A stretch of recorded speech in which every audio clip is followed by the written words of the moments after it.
Did you know that the Trojan War was said to be fought over a woman?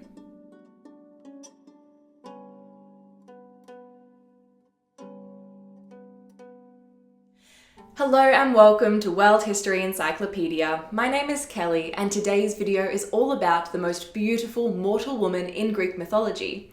A woman so beautiful that her existence was, in essence, the catalyst for the 10-year Trojan War. Today, we're going to learn all about Helen of Troy. Don't forget, the easiest way to support us is by giving this video a thumbs up, subscribing to our channel, and hitting that bell icon for notifications so you don't miss out on any new uploads. World History Encyclopedia is a non-profit organisation and you can find us on Patreon, a brilliant site where you can support our work and receive exclusive benefits in return. Your support helps us create videos twice a week, so make sure to check it out via the pop-up in the top corner of the screen or via the Patreon link down below. The most common version of the birth of Helen is that her parents were Leda, the Queen of Sparta, and Zeus, the king of the gods. Disguised as a swan, Zeus seduced Leda, who was married to Tyndareus, the king of Sparta, and from their union came an egg, from which Helen was born, along with her siblings Castor and Pollux, also known as Polydeuces, and Clytemnestra, who became the wife of Agamemnon and the queen of Mycenae. In other versions of the myth, Helen is the daughter of the goddess of retribution, Nemesis, but regardless of her parentage, she was always born from an egg in Sparta. The imagery of Helen emerging from an egg has been identified on red figure pottery dating to the 4th century BCE from Apulia and Campania. One day, Tyndareus was sacrificing to the gods, but he forgot to honour Aphrodite, and unsurprisingly, she did not appreciate this offence. The angered goddess promised that all of the daughters of Tyndareus would become infamous for their adultery. Although Helen and Clytemnestra weren't his daughters by birth, this curse affected them far more than it did Tyndareus. Helen was considered the most beautiful mortal woman, even as a young girl, when the hero Theseus captured her and brought her back to his mother to look after her until she reached adulthood. Helen was rescued from this abduction by her brothers, and Theseus was forced to flee. But what this tells us is that, even as a young girl, her beauty was a curse to her. This abduction was a popular decoration in red figure pottery from the Archaic period. However, her abduction by Paris, which sparked the 10-year conflict known as the Trojan War, as well as the image of her depicted alongside her husband Menelaus, were popular on both black figure and red figure pottery during the classical period of Greece. The beautiful Helen was described by Hesiod as fair-haired Helen, and Homer in his epics described her as Helen of the lovely hair, Helen, queen among women, white-armed Helen, but also as hateful Helen. The beautiful Helen obviously had many suitors, but she ended up marrying Menelaus, the brother of Agamemnon. Considering her beauty, Tyndareus sacrificed a horse and then made all of the Greek leaders swear that Helen was rightfully Menelaus's wife and that they would protect his daughter from harm. This particular oath had some serious consequences when it came to Paris, the Prince of Troy. From their union, Helen and Menelaus had one daughter, Hermione, and 3 sons, Pleisthenes, Aeolus, and Maraphius.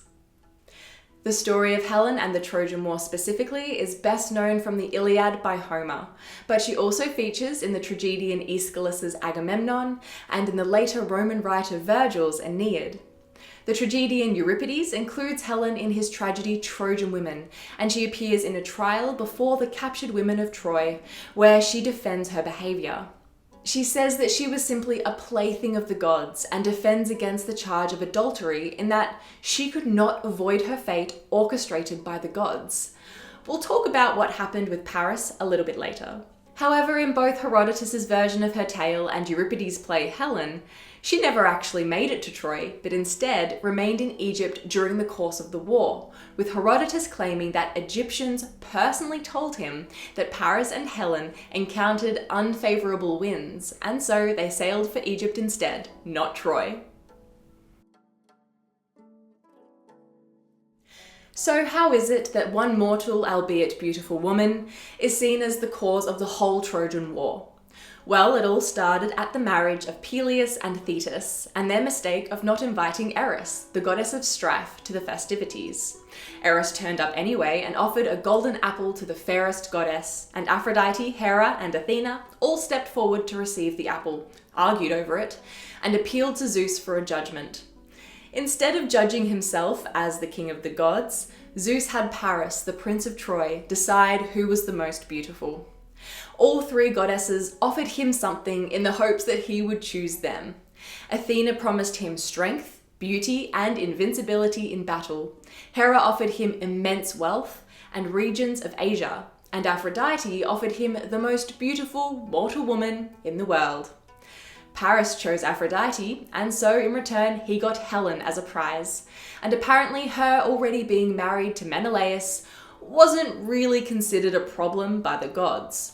Fair to say that the kings of Greece had a different view on the matter. While Paris was on a diplomatic mission for the Trojans in Sparta, and whilst he was a guest in Menelaus' house, he grabbed his prize, Helen, and took her back to Troy.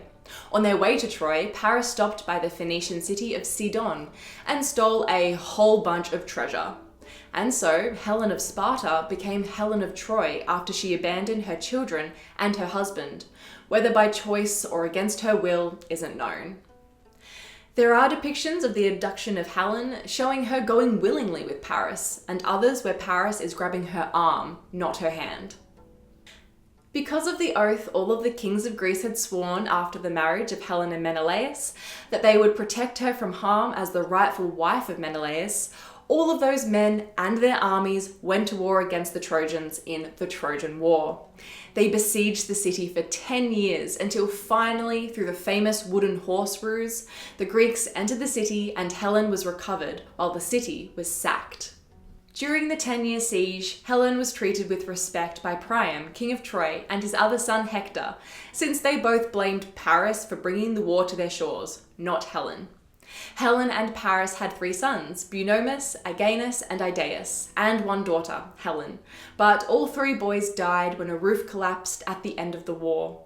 During the long war, Menelaus and Paris engaged in a one-on-one fight, with the victor being promised Helen. But although Menelaus got the better of Paris, the Trojan prince was whisked away by Aphrodite to safety. At the end of the war, Paris is killed by an arrow and Menelaus is reunited with Helen, although much of the surviving pottery depicting Helen's reunion with Menelaus shows her unwilling, or with Menelaus brandishing a sword. Once again, whether Helen was willing or not, she returned home to Greece with Menelaus, stopping in numerous places on the way, including Crete, Egypt, Cyprus, Sidon, and North Africa. These detours in Helen and Menelaus' homecoming may have been a mythological explanation for the Bronze Age trade between Mycenaean Greece, Phoenicia, and Egypt, which also may have explained the transfer of ideas in art and pottery. When the pair finally return to Sparta, they are reunited with their daughter Hermione. In certain Greek states like Sparta, Rhodes, Attica, and Therapne, Helen was worshipped as divine, which is a bit at odds with the way that most of the ancient world saw her, as a symbol of moral failure since she valued lust above reason in abandoning her family for her lover.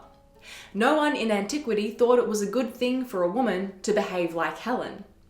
It is broadly agreed by scholars that Helen must have first been a divine figure and then a semi-divine human figure.